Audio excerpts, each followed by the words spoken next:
Federal Reserve. I think, you know, by the mechanisms and pulleys and things they have, inflation is a hidden tax, and it allows our representatives, who are supposed to ask our permission before they tax us, to tax us as much as they want through the back door. And so I think that creates a financial slavery of sorts. I mean, I've heard that every American pays somewhere along the lines of 50 cents of every dollar made. It goes to some kind of tax, whether it be local, federal, whatever.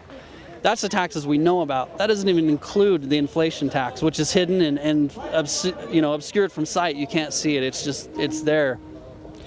So you're concerned that we've got future generations that are going to be paying for this bailout?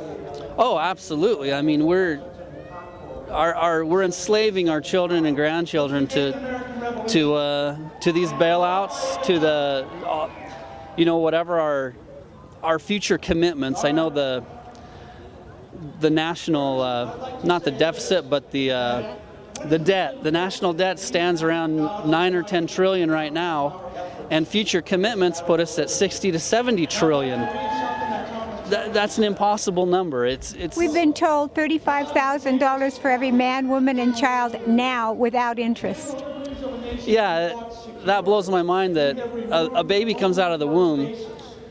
That child can't officially even work until 18 years of age, and when it comes out into this world, it's got a $35,000 debt hanging over its head. It's ridiculous. It's ludicrous. It has to stop. Thank you. Welcome back to Legislative Watch. I'm Elizabeth Allen Hodge, and today we are talking to several people who were involved in Tea Party protests. One organization there called the We the People Foundation has actually spent the last 12 years documenting the fact that our government at all levels have been failing to operate and allow to be addressed for redress of grievances. And they have a 12-year documented history of which they simply will not respond. And so constitutionally, the next step is we're calling for a Continental Congress in 2009, not to be confused with the constitutional conventions, which we don't want because they can rewrite the whole silly thing. We're calling for a convention of 3 of the best scholarly, non-elected officials in the state of Idaho that believe in the Constitution and liberty to come together this summer to basically help us say this, and this has happened. Here is what we can do now. To have the rallies like we did today is fantastic. But if we're just marching in the street, it means very little to our elected officials. We must begin to push back nonviolently, rationally, and constitutionally. And that's why I'm here, is to basically make sure, I didn't know all these fine gentlemen were going to emphasize this is not a political movement primarily. This is a constitutional movement, a We the People movement. Well, I think you make a good point when you say that you can't just do it because a crowd came together. You know, long after the parade is passed, you know, people kind of go off and do their own things and they get involved in their own lives. And unless something really hits them or affects them, they don't get involved. Their interest wanes. And I can see what you're talking about in terms of the Constitution, especially our First Amendment, as you were mentioning. If we don't have that right, then what other rights are we losing? Well, you're right, Elizabeth, as far as the right of redress. I'm a Johnny-come-lately to this issue. I've heard of freedom of speech, freedom of religion. I was a pastor for a number of years. But the right of redress, what's that all about? Well, really, that's a capstone. When they begin to interfere with some of these others, we have the right to ask for a petition of redress. And then when our government begins to say, well, we don't have to answer you, the people then needed another plan. And that's what this Continental Congress 2009 is looking to the brightest mind, just like they did in 1774, 75, to say, in light of what they've done and what they're doing, what do we do next? And I hope that the Tea Parties is a beginning in that. I know there will be other issues, but I really hope this has traction because in the Gandhi model, nonviolent protest and mass movement are essential. And I'm just all willing to go on camera to basically say our freedoms and the days of liberty, I believe, in this country is numbered if we do not get a mass movement of the people beginning to say we have had enough. Legislatures, president, executive, judicial, we must follow the Constitution. And until you begin to do so, this is what we, the people, will be doing. Well, you know, Dwayne, one of the provisions in the First Amendment is the right of the people to peaceably assemble. So the redress of grievances and the right of the people to peaceably assemble was certainly part of what we did today, and it was exciting to see so many people involved. When we come back from the break, we're going to be talking to three other gentlemen who are representing the Sons of the Republic here in Idaho. I'm Elizabeth Allen Hodge. The program is Legislative Watch.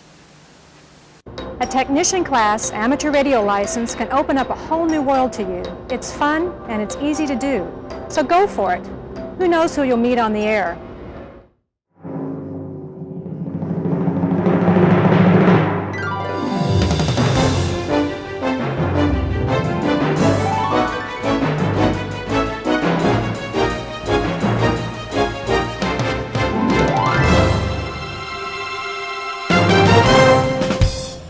I'm speaking with Jim Evans. Jim. What are your thoughts about today's event? Well, I see that it was basically grassroots. I don't think that anybody too important was here. The people came out to speak out against big government. And what are your thoughts about big government? Well, I think that Barack Obama got into office in a very stealth manner. He said nothing. He used a few words, hope, and hope that you can believe in. You could write them in a couple of paragraphs, and yet he kept repeating it, and a few people seemed to be hypnotized by him. Enough that elected him to office, right? Yeah, and he got a majority of the vote. I voted against him. The Republican Party didn't put up a very good candidate. He was not really popular with the grassroots Republicans. About the only way he got their vote was by choosing Sarah Palin as his vice president. May I ask you, you're a veteran? Yes, ma'am. And so what do you think is happening in Congress today as opposed to when you served? Well, I think that many of the things which Barack Obama is pushing through in his first days in office, some of them are unconstitutional, such as firing the CEO of General Motors. We know that during World War II, FDR tried some of the same things. He tried to take over, it was either Montgomery Ward or Sears, and in a later time, the Supreme Court overrode that. They overrode many of his things. And when did you serve? I served from 1963 for 6 years. Thank you very much. Okay. Frank, tell me what your thoughts are about today's event. I think it was very good. I don't know how many thousands of people were here. Media will probably say about 400 or 500, but I would say about 5, maybe 6,000. What's your main concern and what brought you out today? That answer could go on for a long time. It goes from everything from gun rights to religious rights to our liberties to our money, which that's what I had a poster of. There's no end to it. So you're feeling that Congress is not doing its proper job?